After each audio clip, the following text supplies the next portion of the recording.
Hello students, O2IAS academy में आपका बहुत बहुत स्वागत है। तो हम HCS प्रीलिम्स के लिए पिछले एक साल के करंट अफेयर्स जो हैं वो कवर कर रहे हैं। हमने बहुत सारे सब्जेक्ट्स यहाँ पे कवर कर लिए हैं। तो हमने रैंक्स एंड रिपोर्ट्स जो हैं जो कि न्यूज़ में थी पिछले एक साल के अंदर, उसको शुरू किया था। इसका जो फर्स्ट लेक्चर है वो मैंने ले लिया है ऑलरेडी, जिसने नहीं देखा है वो जाकर देख सकते हैं। तो आज हम शुरू करने वाले हैं रैंक्स एंड रिपोर्ट का लेक्चर नंबर 2, जो कि आपका ओवरऑल डे नंबर 21 है। तो शुरू करते हैं। अगर आपको इस वीडियो की PDF चाहिए तो आप हमारी O2IAS अकेडमी की जो ऐप है उसको जाकर डाउनलोड कर सकते हैं। वहाँ पे HCS प्रीलिम्स के नाम से एक कोर्स मिल जाएगा, उसके अंदर जाके आप फ्री कंटेंट सेक्शन में जाके आप जो PDFs हैं उनको डाउनलोड कर सकते हैं। इन द सेम वे अगर आप आने वाले एग्जाम्स की प्रेपरेशन कर रहे हैं, HCS के लिए प्रेपरेशन कर रहे हैं, तो हमने फाउंडेशन कोर्स को भी लॉन्च किया है। आप जाकर उसको एक बार एक्सप्लोर कर सकते हैं, जिसके अंदर हमने हर एक चीज़ को अच्छे से कवर किया है। इन द सेम वे यहाँ पे आपको बहुत सारा स्टडी मटेरियल मिल जाएगा, अलग अलग लेक्चर्स मिल जाएंगे। इन द सेम वे जो प्रैक्टिस टेस्ट वगैरह हैं वो भी मिल जाएंगे, आप जाकर एक बार देख सकते हैं और उसको प्रैक्टिस कर सकते हैं। तो सबसे पहले शुरू करते हैं अपनी इस रिपोर्ट के साथ, जो कि है ग्लोबल एंटरप्रेन्योरशिप मॉनिटर रिपोर्ट 2021 और 22 वाली। ठीक है, दुबई एक्सपो के टाइम पे इस रिपोर्ट को लॉन्च किया गया और इस रिपोर्ट के अंदर ये देखा गया कि ओवरऑल जो कंट्रीज़ हैं उन कंट्रीज़ के अंदर जो बिज़नेस है उसको शुरू करना कितना ज़्यादा ईजी है। तो यहाँ पे जो भी जिनके ऊपर ये सर्वे किया गया था उन्होंने ये बताया, उनके अंदर से जो 82% लोग हैं वो ये सोचते हैं कि बिज़नेस शुरू करना बहुत ज़्यादा ईजी है। अगर मैं बात करूँ यहाँ पे कंट्रीज़ का क्या क्या रैंक आया है, तो टॉप किया है सऊदी अरब ने। दैट मीन्स यहाँ पे लोग सोचते हैं कि सऊदी अरब के अंदर बिजनेस करना सबसे ज़्यादा ईजी है। इन the same way second number पे है नीदरलैंड्स, थर्ड पे है Sweden and India fourth rank पे है। आपने याद रखना है, इंडिया इस लिस्ट में फोर्थ रैंक पे है।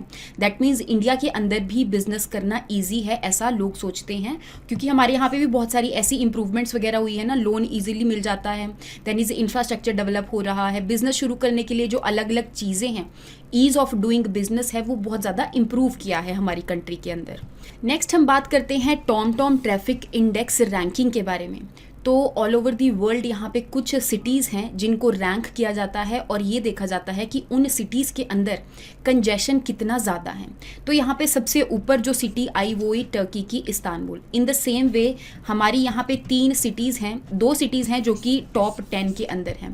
पहले 2020 के अंदर 3 सिटीज़ हुआ करती थी, ठीक है, दिल्ली भी हुआ करती थी, लेकिन यहाँ पे दिल्ली की जो रैंकिंग है वो 11th है। इवन जो 12th रैंकिंग है वो पुणे की है। ठीक है, आपने याद रखना है कि मुंबई जो है उसका रैंक 5th है, बेंगलुरु का 10th रैंक है। इन the same way new Delhi और जो पुणे है वो भी टॉप 15 के अंदर आते हैं। ठीक है, इवन इस रैंकिंग के अंदर ये भी बताया गया कि प्री कोविड टाइम्स से जो कंजेशन है वो बहुत ज़्यादा डिक्रीज किया है। फिर भी यहाँ पे जो कंजेशन है अभी भी बहुत ज़्यादा है। ठीक है, नेक्स्ट हम बात करते हैं कि जो सेल्स फोर्स कंपनी है उन्होंने एक इंडेक्स को लॉन्च किया है जो कि है ग्लोबल डिजिटल स्किल्स इंडेक्स।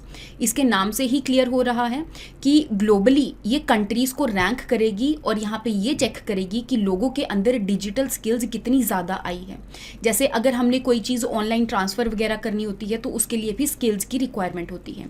तो यहाँ पे लोगों के अंदर क्या वो जो स्किल्स हैं वो इम्बाइब हुई है कि नहीं, इस चीज़ को चेक करने के लिए ये जो इंडेक्स है वो रैंकिंग निकालता है। यहाँ पे इस इंडेक्स को करने के लिए इन्होंने बहुत सारे वर्कर्स और यहाँ पे कंट्रीज़ के अंदर सर्वे करवाया और ये चेक किया कि क्या लोगों को ये लगता है कि डिजिटल स्किल्स होना बहुत ज़्यादा ज़रूरी है। तो उन्होंने बोला कि हाँ ज़रूरी है और इसकी वजह से हमारा जो आने वाला फ्यूचर में जो वर्क है वो बहुत ज़्यादा इम्पैक्ट करेगा। इवन यहाँ पे ये भी देखा गया कि इंडिया के अंदर जो इस लिस्ट के अंदर जो स्कोर है वो बहुत ज़्यादा देखने को मिला। दैट मीन्स यहाँ पे इंडिया के अंदर जो लोग हैं उनके अंदर डिजिटल स्किल्स बहुत ज़्यादा हैं। अगर मैं एवरेज की बात करूँ तो एवरेज है 33 आउट ऑफ 100, लेकिन इंडिया में एवरेज स्कोर जो है वो 63 देखा गया आउट ऑफ 100। तो आपने इस चीज़ के बारे में याद रखना है कि हमारी कंट्री के अंदर जो डिजिटल स्किल है एक तरह से बहुत ज़्यादा अच्छा चल रहा है। नेक्स्ट हम बात करते हैं इंडिया प्रेस फ्रीडम रिपोर्ट के बारे में। तो ये एक ऐसी रिपोर्ट है जो कि चेक करती है ऑल ओवर दी जो वर्ल्ड कुछ ऐसी कंट्रीज़ हैं जिनके अंदर प्रेस फ्रीडम कितनी ज़्यादा रखी गई है। यहाँ पे अलग अलग जो एक्टिविटीज़ हो रही हैं जिसकी वजह से प्रेस की फ्रीडम को कर्ब किया जा रहा है, उन सारी चीज़ों को चेक करते हुए यहाँ पे ये रैंकिंग्स निकालते हैं। तो यहाँ पे इस रिपोर्ट ने ये चेक किया कि हमारी कंट्री के अंदर जम्मू एंड कश्मीर वाले रीजन में सबसे ज़्यादा जो प्रेस फ्रीडम है वो सबसे ज़्यादा वायलेटेड है। यहाँ पे जो जर्नलिस्ट वगैरह हैं उनके ऊपर अटैक्स वगैरह हो रहे हैं, अलग अलग चीज़ें हो रही हैं जिसकी वजह से जो प्रेस फ्रीडम है वो कर्ब हो रही है। इवन आपने ये भी याद रखना है कि इस प्रेस फ्रीडम रिपोर्ट को राइट्स एंड रिस्क एनालिसिस जो ग्रुप है वो इस रिपोर्ट को निकालते हैं। नेक्स्ट हम बात कर लेते हैं अनएम्प्लॉयमेंट रेट इन इंडिया के बारे में, जो कि एक ऑर्गेनाइजेशन ने निकाला है जिसका नाम है centre for monitoring Indian economy. तो ये मुंबई के अंदर एक थिंक टैंक है जो कि बिजनेस के रिगार्डिंग अलग अलग इन्फॉर्मेशन वगैरह प्रोवाइड करते हैं। इन्होंने अनएम्प्लॉयमेंट रेट इन इंडिया को निकाला है। अब ये चेक करते हैं कि हमारी कंट्री के अंदर जो अनएम्प्लॉयमेंट रेट है वो इंक्रीज़ किया है कि डिक्रीज़। तो यहाँ पे ये देखने को मिला कि पिछले 2021 मार्च से लेके अब तक का जो अनएम्प्लॉयमेंट रेट है वो सबसे ज़्यादा कम आया है जनवरी के मंथ में। और इवन यहाँ पे इन्होंने अलग अलग स्टेट्स को भी रैंक किया है कि कौन सी स्टेट के अंदर अनएम्प्लॉयमेंट रेट बहुत ज़्यादा है और किसके अंदर अनएम्प्लॉयमेंट रेट जो है वो सबसे कम है। अनएम्प्लॉयमेंट सबसे कम जो रेट है वो देखा गया तेलंगाना वाले रीजन में। दैट मीन्स तेलंगाना वाले रीजन में जो बेरोजगारी है वो सबसे कम है। दैट मीन्स एम्प्लॉयमेंट ज़्यादा है। इन द सेम वे हरियाणा वाले रीजन में देखा गया कि अनएम्प्लॉयमेंट रेट सबसे ज़्यादा है। दैट मीन्स यहाँ पे सबसे ज़्यादा बेरोजगारी जो है वो हरियाणा वाले रीजन में है। इन द सेम वे यहाँ पे कुछ स्टेट्स को सेकंड एंड थर्ड रैंक जो है वो भी प्रोवाइड किए गए और इवन ये भी चेक किया गया कि रूरल और अर्बन एरियाज़ के अंदर जो अनएम्प्लॉयमेंट रेट था वो पिछले के मुकाबले डिक्रीज़ हुआ है कि इंक्रीज़। तो रूरल एरियाज़ में भी डिक्रीज़ हुआ है और अर्बन एरियाज़ में भी जो अनएम्प्लॉयमेंट रेट है वो डिक्रीज़ हुआ है। ठीक है, आपने इस रेट के बारे में थोड़ा बहुत पता होना चाहिए आपको कि कौन निकालता है। नेक्स्ट हम बात कर लेते हैं कि हमारी जो यूनियन मिनिस्ट्री ऑफ एमएसएमई है, that is micro small and medium enterprises वाली जो मिनिस्ट्री है, उन्होंने एक लिस्ट निकाली है। उस लिस्ट के अंदर इन्होंने ये बताया है कि कौन सी स्टेट में से कौन से जो एंटरप्रेन्योर्स है सबसे ज़्यादा आ रहे हैं, स्पेशली वो एससी कैटेगरी से बिलोंग कर रहे हैं। तो यहाँ पे इस लिस्ट के अंदर ये देखा गया कि महाराष्ट्र वाले रीजन के अंदर जो एंटरप्रेन्योर्स हैं जो कि एससी कैटेगरी से बिलोंग करते हैं वो सबसे ज़्यादा हैं। इन द सेम वे तमिलनाडु वाले रीजन में सेकेंड नंबर पे हैं और इन द सेम वे राजस्थान वाले रीजन में थर्ड नंबर पे हैं। अगर मैं ओवरऑल देखने की कोशिश करूं तो हमारी कंट्री के अंदर सिर्फ 6% एंटरप्रेन्योर्स वो हैं जो कि एससी कैटेगरी से बिलोंग करते हैं। तो एक तरह से ये जो लिस्ट है वो डाटा प्रोवाइड कर रही है ताकि जो एससी और एसटी कैटेगरीज वगैरह हैं उनको भी मेन स्ट्रीम के साथ यहाँ पर इन्वॉल्व किया जा सके, वो भी एक तरह से बिजनेसेस वगैरह को शुरू करें और उनका भी जो लाइवलीहुड है वो अच्छा हो जाए। नेक्स्ट हम बात करते हैं ब्रांड फाइनेंस रिपोर्ट के बारे में, जो कि एक रिपोर्ट निकालते हैं जिसका नाम है ग्लोबल 500 रिपोर्ट। इस रिपोर्ट के अंदर वो अलग अलग कंपनीज को रैंक करते हैं डिपेंडिंग अपॉन उसकी ब्रांड वैल्यू कितनी है। ठीक है, और इस रिपोर्ट के अंदर ये देखा गया कि जो एप्पल की ब्रांड वैल्यू है सबसे ज़्यादा है। इवन जो टिकटॉक है वो हमारे वर्ल्ड की सबसे ज़्यादा फास्टेस्ट ग्रोइंग ब्रांड है। ठीक है, तो यहाँ पे ये अलग अलग ब्रांड्स को यहाँ पे रैंक करते हैं। तो हमारी कंट्री के अंदर से भी क्या कोई यहाँ पे ब्रांड आई है? तो यहाँ पे जो टाटा ग्रुप है उनका जो रैंक आया है वो 78 आया। दैट मीन्स टॉप 100 के अंदर हमारी सिर्फ एक ही कंपनी यहाँ पे लाई करती है जिसकी ब्रांड वैल्यू सबसे ज़्यादा है। नेक्स्ट हम बात करते हैं कि इन द सेम वे जो ब्रांड फाइनेंस है, जो अभी मैं पहले बता रही थी, इन्होंने ग्लोबल 500 वाली जो रिपोर्ट निकाली है, अब यही कंपनी एक और रिपोर्ट निकालती है जिसके अंदर वो अलग अलग लाइफ इंश्योरेंस कंपनीज को रैंक करती है कि उनकी ब्रांड वैल्यू कितनी ज़्यादा है। तो यहाँ पे जो चाइना की पिंक कंपनी है इंश्योरेंस कंपनी, वो सबसे ज़्यादा टॉप पे है। दैट मीन्स हमारी जो कंट्री की लाइफ इंश्योरेंस कॉर्पोरेशन है वो भी यहाँ पे टॉप 10 के अंदर आती है। उसका जो रैंक है वो 10th नंबर पे ये आई है। इसके बारे में आपने याद रखना है। तो हमारी कंट्री के अंदर भी जैसे सबसे ज़्यादा जो लार्जेस्ट कंपनी है इंश्योरेंस के मामले में वो LIC ही है और वो हमारी गवर्नमेंट ऑफ इंडिया की एक कंपनी है। नेक्स्ट हम बात करते हैं कि जो नीति आयोग है उन्होंने 2 इंस्टीट्यूट्स के साथ मिलकर एक रिपोर्ट को निकाला है। कौन कौन से 2 इंस्टीट्यूट हैं यहाँ पे? जो रॉकी माउंटेन इंस्टीट्यूट US वाली ब्रांच है और इंडिया वाली ब्रांच है। इसके साथ मिलकर एक रिपोर्ट को निकाला है जिसका नाम है banking on electric vehicles in India.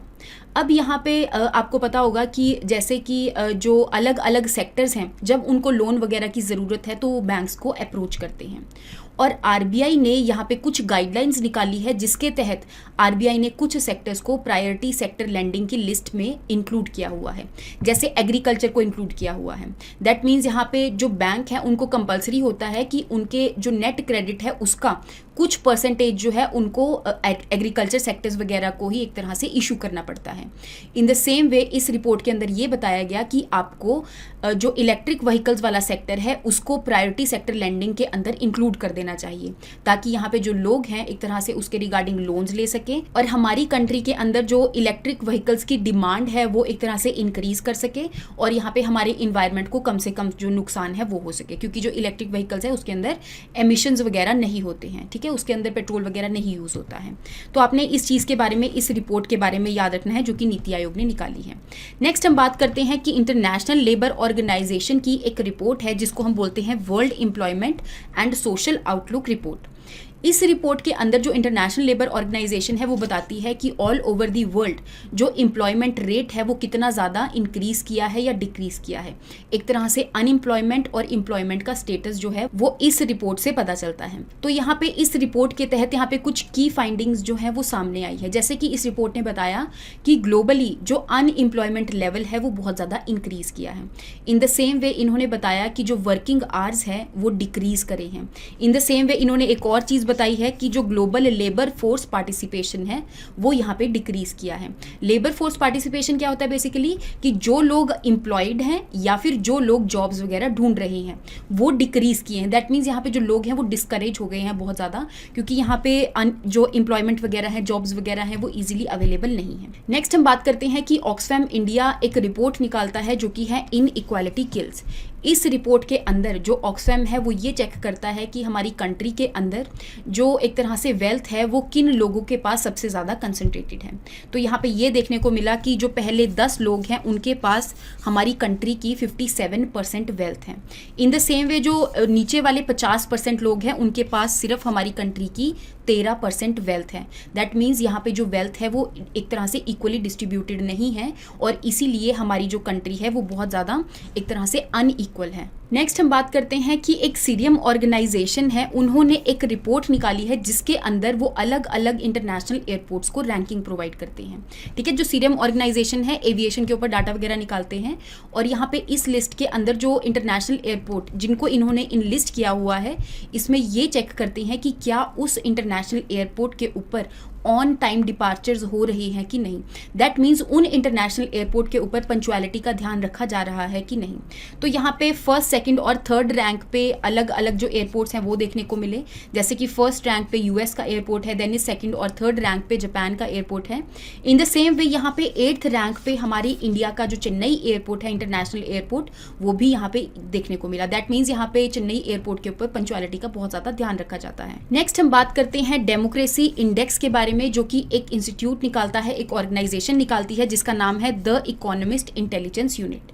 तो यहाँ पे ये कंट्रीज को उनके अंदर जो भी डेमोक्रेसी की अलग अलग चीज़ें हो रही हैं उसके बेस पे यहाँ पे कंट्रीज़ को इनलिस्ट करती हैं। तो हमारी कंट्री का जो स्कोर है वो आया है 6.91। इन द सेम वे हमारा जो रैंक आया है वो आया है 46। तो यहाँ पे अलग अलग कंट्रीज़ को ये कैटेगरीज प्रोवाइड करती हैं।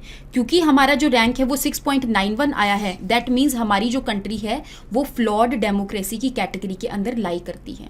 इवन जो पाकिस्तान है वो हाइब्रिड रिजीम्स के अंदर लाई करती है। दैट मीन्स यहाँ पे डेमोक्रेसी की अलग अलग जो चीज़ें हैं उसकी जो सर्विसेज हैं वो यहाँ पे लोगों तक नहीं पहुँचती हैं। नेक्स्ट हम बात कर लेते हैं QS वर्ल्ड यूनिवर्सिटी रैंकिंग के बारे में। तो ये जो रैंकिंग है इसके अंदर हमारे वर्ल्ड के अंदर जो अलग अलग यूनिवर्सिटीज़ हैं उनको रैंक किया जाता है कि वो यूनिवर्सिटीज़ कैसा परफॉर्म कर रही हैं। तो इसको कौन निकालता है, तो यहाँ पे एक नेटवर्क है जो कि है QS नेटवर्क, ये इस रिपोर्ट को निकालते हैं। इस रिपोर्ट के अंदर अलग अलग पैरामीटर्स को देखा जाता है, जैसे कि एक यूनिवर्सिटी के अंदर फैकल्टी टू स्टूडेंट रेशो कितना है, वो अच्छा है कि कम है, ठीक है, अच्छा है कि एक तरह से बुरा है। देन इज ये चेक करते हैं कि एम्प्लॉयर की जो रेप्यूटेशन है वो कैसी है। इन the same way academic reputation कैसी है। तो यूनिवर्सिटी के अंदर अलग अलग पैरामीटर्स को यहाँ पे कुछ प्रोपोर्शन वगैरह प्रोवाइड किए जाते हैं और उसके बेस पे ही यहाँ पे यूनिवर्सिटीज़ को रैंक किया जाता है। तो सबसे ऊपर जो यूनिवर्सिटी आई है वो है सिंगापुर की national university of Singapore. In the same वे अगर मैं इंडिया की बात करूँ तो क्या हमारे इंडिया के अंदर वाली जो यूनिवर्सिटीज़ हैं क्या वो भी इस लिस्ट के अंदर इंक्लूडेड हैं। तो टॉप 200 के अंदर यहाँ पे हमारी 3 यूनिवर्सिटीज़ आती हैं। एक है IIT बॉम्बे जिसका रैंक है 177th, then is IIT Delhi जिसका रैंक है 185th, and in the same वे बेंगलोर का एक इंस्टीट्यूट है that is Indian institute of sciences Bangalore जिसका की रैंक है 186th। आपने इस चीज़ों के बारे में याद रखना है। नेक्स्ट हम बात कर लेते हैं क्लाइमेट चेंज परफॉर्मेंस इंडेक्स के बारे में। तो यहाँ पे जो कंट्रीज़ हैं वो क्लाइमेट चेंज के ऊपर क्या अलग अलग पॉलिसीज़ लेकर आ रही हैं, या फिर यहाँ पे अलग अलग जो क्राइटेरियाज हैं वो देखे जाते हैं। जैसे 4 कैटेगरीज देखी जाती हैं, ग्रीन हाउस गैस एमिशन होगी, रिन्यूएबल एनर्जी होगी, एनर्जी यूज होगी और क्लाइमेट पॉलिसी होगी। अगर किसी कंट्री ने इन चारों के 4 पैरामीटर्स के ऊपर काम किया है तो उस हिसाब से उनकी जो रैंकिंग है क्लाइमेट चेंज परफॉर्मेंस इंडेक्स के ऊपर वो अच्छी होती जाती है। तो यहाँ पे आपको ये भी पता होना चाहिए कि इस इंडेक्स को कौन कौन निकालता है। तो यहाँ पे अलग अलग ऑर्गेनाइजेशन है, जैसे जर्मन वॉच हो गया, न्यू क्लाइमेट इंस्टीट्यूट हो गया, ठीक है। तो यहाँ पे इस रिपोर्ट को 2005 से निकालते आ रहे हैं। अगर मैं बात करूँ यहाँ पे रैंकिंग के बारे में, तो यहाँ पे इन्होंने पहली 3 रैंकिंग्स किसी भी कंट्री को नहीं प्रोवाइड करी। दैट मीन्स कोई भी कंट्री क्लाइमेट चेंज के ऊपर इतना अच्छा परफॉर्म नहीं कर रही है कि उनको पहली 3 रैंकिंग्स दी जाए। इन द सेम वे अगर मैं बात करूं इंडिया की, तो 3 सालों से लगातार इंडिया का जो रैंक है वो 10th नंबर पर ही आ रहा है।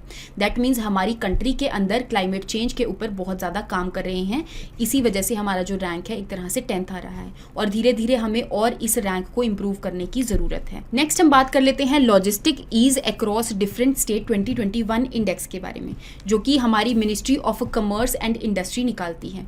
अब इस इंडेक्स के अंदर ये चेक किया जाता है कि क्या हमारी कंट्री के अंदर जो स्टेट्स हैं उनके अंदर जो लॉजिस्टिक्स वगैरह है वो इम्प्रूव करे हैं कि नहीं।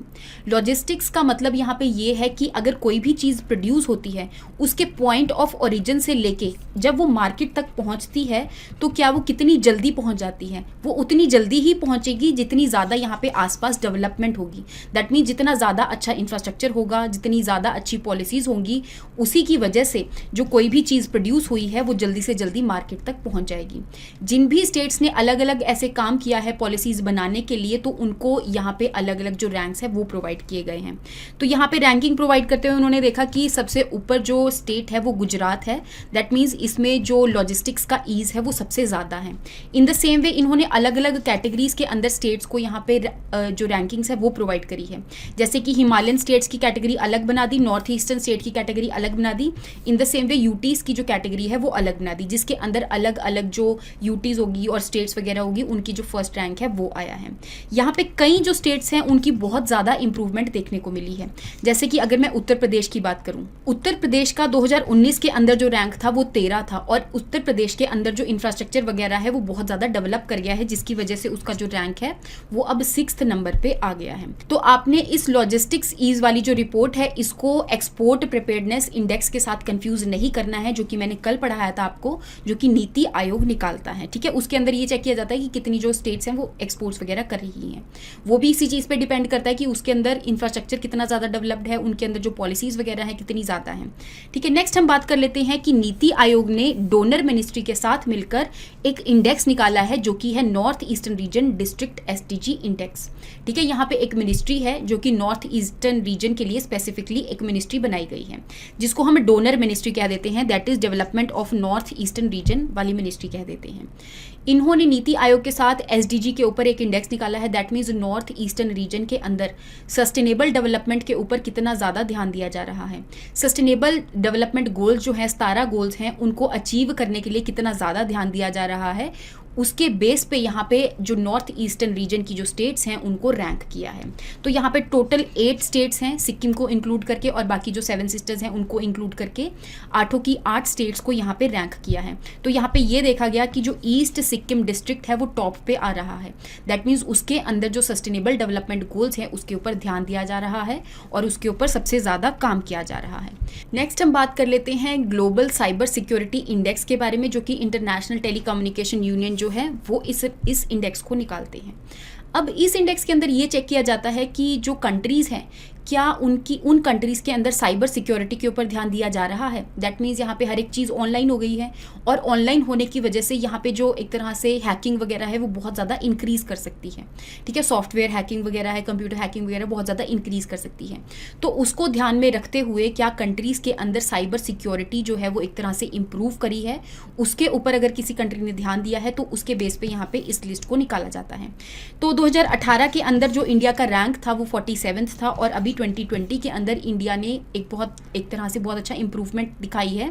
यहाँ पे साइबर सिक्योरिटी के ऊपर बहुत ज़्यादा अलग अलग पॉलिसीज़ वगैरह आई हैं, तो यहाँ पे इंडिया का जो रैंक है वो 10th आ गया है। इवन अगर मैं इंडिया की स्कोरिंग की बात करूँ तो 100 में से इंडिया को 97.5 पॉइंट्स जो हैं वो देखने को मिले हैं। तो आपने याद रखना है कि इंडिया का जो रैंक है वो यहाँ पे इंक्रीज़ किया है, इम्प्रूव किया है, 47 से 10th रैंक पे इंडिया आ गया है। अगर मैं बात करूँ इंटरनेशनल टेलीकम्युनिकेशन यूनियन के बारे में, तो ये भी यूनाइटेड नेशन की एक स्पेशलाइज्ड एजेंसी है जो कि 1865 के अंदर बनाई गई थी, और इसका जो हेडक्वार्टर्स है वो जिनेवा स्विट्जरलैंड के अंदर है। टेलीकम्युनिकेशन का मतलब यही है कि अलग अलग जो हम मोड्स यूज़ करते हैं टेलीकम्युनिकेशन के बात करने के लिए, जैसे इंटरनेट वगैरह हो गया, कंप्यूटर्स वगैरह हो गया, है ना, तो उसके अंदर इंप्रूवमेंट लाने के लिए इस ऑर्गेनाइजेशन को बनाया गया था। So that is all for today. I hope आपको यहाँ तक हर एक जो रिपोर्ट है उसके बारे में समझ में आया होगा। अगर नहीं समझ में आया तो आप कमेंट सेक्शन में कोई भी क्वेश्चन को पूछ सकते हैं। तो thank you so much. Next class के अंदर हम बाकी की जो बची हुई रिपोर्ट्स हैं उसको कवर करेंगे। Thank you so much and have a nice day.